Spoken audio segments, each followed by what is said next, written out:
manusia namanya ingin diberikan rezeki yang banyak Allah dan halal, betul nggak?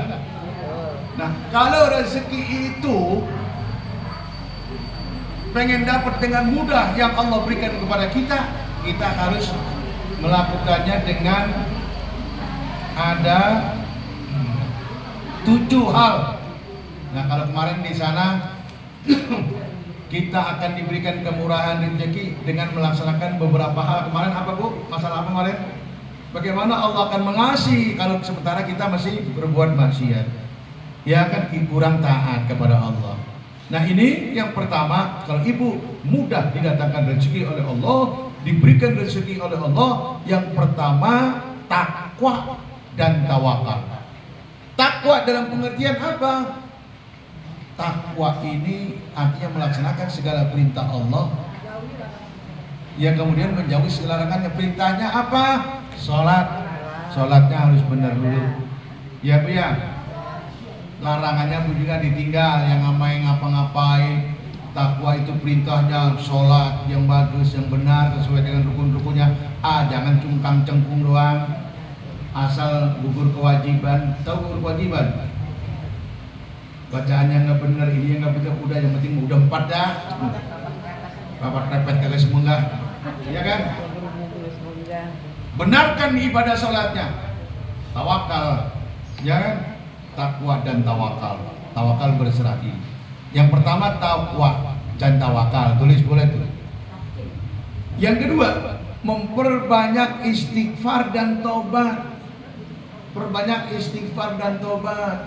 Ya Bu, dikit-dikit astagfirullahaladzim, ya Bu ya. Kalau akhirnya kena keseringan baca astagfirullah, ketika kepaduk kalau keseringan tidak ngomong itu, yang ketabuk, yang kadang-kadang punya orang disebut, ya kan? Coba nenek-nenek zaman dulu. Sekarang itu sama ya. Tapi kalau dia sering menyebut kalimat-kalimat thayyibah, kalimat-kalimat yang baik, ketika dia kepaduk, mentok, dikagetkan orang, pasti astagfirullah. Betul nggak? Astagfirullah, keconggel, astagfirullah. Memperbanyak istighfar dan taubat. Kalimat taubat itu astagfirullahaladzim, alladzi la ilaha illa huwal hayyul qayyum, wa atubu ilaihi min jami'il ma'asi wa junub, la haula wala quwwata illa billahil aliyyil azim. Pernah saya sampaikan dalam satu majlis saja, Rasulullah beristighfar berapa kali? 100 kali. Duduk bentaran banget 100 kali. Ibu, tasbih dikasih sama orang pulang haji, betul nggak? Tapi jarang dipakai-pakai buat ngitung-ngitungin istighfar. Yang kedua udah, yang tadi pertama takwa dan tawakal, kedua memperbanyak istighfar dan tobat. Ini supaya mendatangkan rezeki dengan mudah nih. Yang ketiga, melakukan sholat duha. Sering sholat duha. Usolinya apa aja terserah ibu, yang ibu hafal aja, jangan yang nggak hafal. Surat apa saja ya, sesuai yang ibu hafal, jangan yang kagak hafal, lebih satan, mentok nanti. Keempat, membiasakan bersodakoh. Kalau kemarin yang 7 sunnah harian Rasulullah, salah satunya ada yang sodakoh. Biasakan sodakoh walaupun hanya 1000 perak. Matiin aja tuh duit. Kalau celengan kita rumah, yang penting kita tiap hari judulnya keluar. Kalau sodako itu masya Allah, pun banyak banget udah tentang sodako yang saya bahas, ya Bu ya. Lakukan itu. Keempat. Yang kelima, berbakti kepada orang tua atau mertua.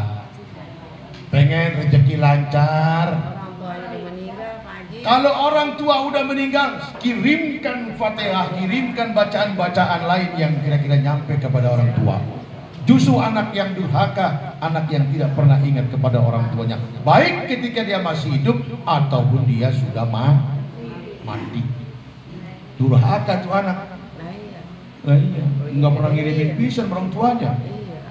Waduh, makanya kalau ngaji jadi tahu nih ya, Pak, orang tua saya nggak ada, kalau masih hidup dia bisa saya bawain bekasan, kita bawain apa namanya itu uli, kita bawain apa. Ini orang tua nggak ada.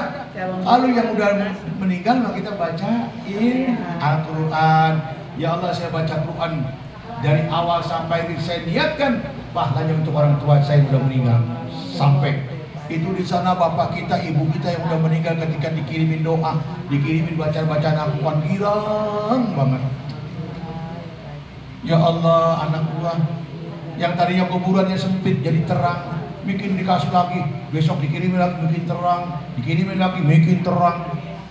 Bu, pernah belum saya cerita kasusnya di luar negeri di Arab Saudi? Itu orang penggali kubur, udah pernah kayak di sini. Penggali kubur begitu mau nampanin jasad, mau masukin ke liang lahat, itu dia lihat di bawah bumi itu, di bumi itu luang seperti padang luas. Kaget tadinya tuh, pertama-tama dia kaget awalnya, kok bisa begitu? Baru ini sejak saya nguburin orang, begitu saya masuk ke liang lahat mau nampalin itu si mayit, ini gambaran seperti kayak di itu, kayak di akuarium gitu kayaknya, indah sekali, kayak hamparan permadani, ada pohon-pohon yang indah. Dia lem kubur masih, saya lupa masukinnya, kalau ibu cari di YouTube pasti ada. Ya, bisa begitu kok. Apa sebabnya? Ternyata si penggali kubur itu bukan yang pertama kali dah tuh. Begitu makamin keluarganya lagi, masih keluarga itu juga, begitu lagi. Begitu hafal Al-Quran. Para hafid Quran satu keluarga, hafid Al-Quran semua satu keluarga. Kita keluarga kita boro-boro hafal. Kalau nggak ngeliat Al-Quran nggak. Ya, makanya oleh karena itu, Bu, ya, berbakti kepada orang tua bukan saja ketika orang tua masih hidup, tapi ketika orang tua meninggal juga seringlah kita kirimkan. Kemudian yang keenam, kelima tadi berbakti kepada orang tua. Kelima berbakti kepada orang tua. Masih ingat pertama takwa dan tawakal. Ini mendatangkan rezeki ya. Kedua, perbanyak istighfar dan taubat. Yang ketiga, melakukan sholat duha. Keempat, membiasakan bersedekah. Kelima, berbakti kepada orang tua. Keenam, sekarang keenam nih, silaturahmi. Oh Pak Ustadz, silaturahmi masuk bagian mendatangkan rezeki juga? Iya. Bagaimana kalau saya silaturahmi, dia kok nggak mau? Ya, dengan saya, dia cuekin saya, udah urusan dia sama Allah, yang penting kita, ya kan? Cara kita bagaimana sih? Emaknya nggak mau, kita dipalingkan muka karena suatu hal. Anaknya kita kasih makanan. Ini Neng, bawa datang sehat ya. Emang nggak lama-lama, alasan kita aja begitu. Emak nih lewat aja kebetulan di sini nggak lama-lama ya. Emak sehat, alhamdulillah. Habis kalau kita datang ke rumahnya dia pergi, mendingan kita kasih makanan udah, tinggal pergi sama kita. Begitu masuk kata bentuk silaturahmi. Tapi kalau kita tidak berarti, ini salah satu juga akan menjauhkan rezeki kita, karena hadisnya sahih. Siapa orang yang ingin dipanjangkan umur, dimurahkan rezeki, bertakwalah kepada Allah dan bersilaturahmi. Pak, saya udah silaturahmi, dia kayak memutuskan, biarin dia kayak memutuskan juga. Yang penting kitanya jangan seperti dia. Paham? Yang ketujuh, selalu bersyukur dalam setiap keadaan. Bersyukur dalam setiap keadaan bagaimana? Apa saja yang kita bisa nikmati, kita bersyukur kepada Allah. Karena kalau kita bersyukur kepada Allah, akan ditambah lagi nikmatnya. Tapi kalau tidak bersyukur, kata Allah, azabku amat pedih.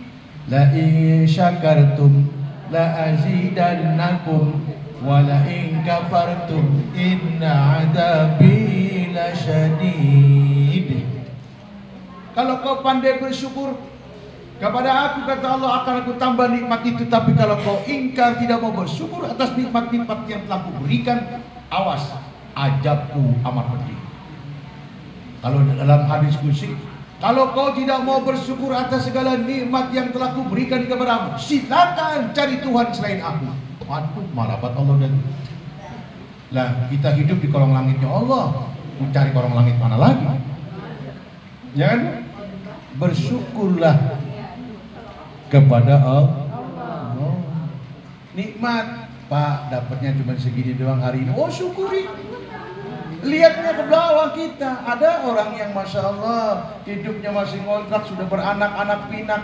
Bagaimana memberikan apa namanya? Kalau kata kita mah warisan kepada anak, gua juga beri ngontrak, ya kan? Bagaimana coba? Bersyukurlah ibu-ibu. Kita bersyukur, jangan lihatnya ke atas, lihatnya ke bawah.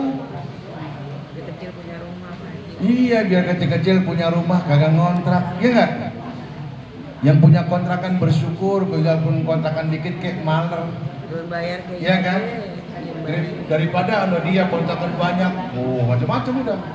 Jadi selalu bersyukur atas segala nikmat yang Allah berikan kepada kita.